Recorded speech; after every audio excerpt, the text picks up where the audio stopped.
গ্রন্থাগার। আচ্ছা, ফার্স্টে আমাদের যে টপিকটা খেয়াল রাখতে হবে, অর্থাৎ school library, what is school library, সেই জিনিসটা আমাদেরকে কিন্তু ক্লিয়ার করে দিতে হবে। তাহলে দেখেন এখানে কি বলছে, school library is a place where collections of books are kept for students to read or borrow. অর্থাৎ বিদ্যালয় গ্রন্থাগারটা হচ্ছে এমন একটা স্থান যেখানে শিক্ষার্থীদের পড়া অথবা ধার নেওয়ার জন্য বিভিন্ন বই কালেক্ট করে রাখা হয়। এটা আমাদের কি স্কুল লাইব্রেরিটা অবশ্যই কিসে থাকবে, লাইব্রেরিটা অবশ্যই একটি স্কুলেই থাকবে। এবং সেটা কেমন হতে পারে দেখেন, সেটা কি কি নিয়ে থাকতে পারে। সেই স্কুল লাইব্রেরিতে একটা রুম থাকতে পারে, একটা বিল্ডিং অথবা বড় section of an institution where books, newspapers, magazines and journals are kept for students. অর্থাৎ এখানে কি কি রাখা হয়, এটা একটা রুমে হতে পারে, একটা বিল্ডিংয়ে হতে পারে, অথবা একটা প্রতিষ্ঠানের সেকশন হতে পারে যেখানে অনেকগুলো বই থাকবে, নিউজ পেপার্স থাকবে, ম্যাগাজিন থাকতে পারে, অথবা জার্নাল থাকতে পারে স্টুডেন্টদের জন্য। এবং এই লাইব্রেরিতে কিন্তু অনেক সময় আপনাদের প্রোভাইড অ্যাক্সেস টু কী থাকে, কম্পিউটার্স থাকে, ইন্টারনেট সংযোগও থাকে, আদার ডিজিটাল টুলস থাকে যেন স্টুডেন্টকে হেল্প করতে পারে রিসার্চ করতে অথবা প্রজেক্টসের জন্য, গবেষণা অথবা যে কোনো প্রজেক্টসের জন্য যেন এটা হেল্প করতে পারে। তারপরে দেখেন বলা হচ্ছে যে renowned schools have a separate building for the library. অর্থাৎ যেগুলো হচ্ছে বিখ্যাত অনেকগুলো স্কুল থাকবে যেখানে দেখবেন যে অনেক সুবিধা, তারা কি করে, তারা একটা বিল্ডিংয়ে হচ্ছে একটা লাইব্রেরিটা তৈরি করে না। আর তখন দেখা যায় যে সেটা খুবই বড় এবং স্পেশাস হয়, অনেক বড় এবং খুবই প্রশস্ত হয়, অর্থাৎ জায়গা অনেক বেশি থাকে।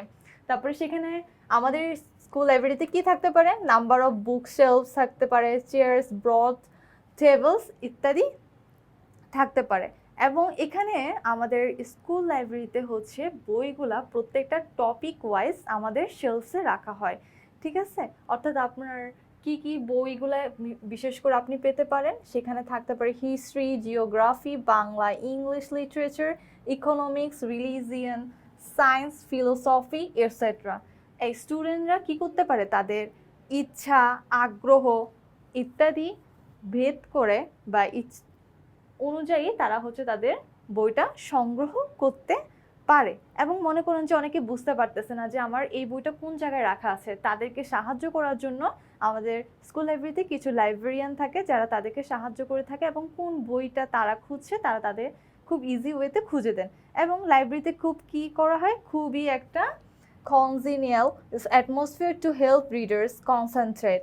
অর্থাৎ যেন আমাদের রিডাররা অর্থাৎ পাঠকরা যেন মনোযোগ দিয়ে আমাদের বইগুলো পড়তে পারে, সেজন্য একটা neat, clean and congenial atmosphere, অর্থাৎ শান্ত থাকবে পরিবেশটা, একদম নীরব থাকবে, কেউ কোনো সাউন্ড করবে না। তারপরে অনেক সময় দেখা যায় যে আমাদের in the corner of the লাইব্রেরির একটা কর্নার দেখবেন যে ডেইলি নিউজ পেপার, অর্থাৎ প্রতিদিনের হচ্ছে যে নিউজ পেপারগুলো থাকে, আজকে কী বার, আজকের ডেট অনুযায়ী, আজকের দিন অনুযায়ী একটা নিউজ পেপার থাকে। তারপর ন্যাশনাল ইন্টারন্যাশনাল জার্নালস থাকতে পারে যেটা খুবই অ্যাভেলেবেল থাকে। তারপরে হচ্ছে হেল্পিং স্টুডেন্টস গ্রো ইন্টেলেকচুয়ালি, অর্থাৎ তাদেরকে আরও বুদ্ধিমত্তা বাড়াতে বা বুদ্ধিভিত্তিক বিকাশে সাহায্য করে আমাদের লাইব্রেরি। অর্থাৎ আপনি যত বই পড়বেন তত কিন্তু আপনার জ্ঞানটা বৃদ্ধি পাবে। অর্থাৎ আপনার লাইব্রেরিটা হচ্ছে কি স্টোর হাউস অফ নলেজ বলা যেতে পারে। ওভারঅল আমরা হচ্ছে একটা লাস্ট কনক্লুডিং একটা লাইন দিতে হবে যেন আমাদের ফুল প্যারাগ্রাফটা সুন্দর দেখায়। The school library place A vital, এখানে আপনি ভাইটালও দিতে পারেন, এখানে আপনি অ্যান ইম্পর্টেন্টও দিতে পারেন, অ্যান এসেনশিয়ালও দিতে পারেন, anything role in promoting reading habits, encouraging curiosity and supporting academic growth.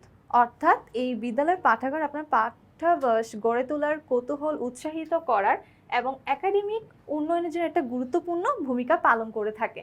আচ্ছা, আমরা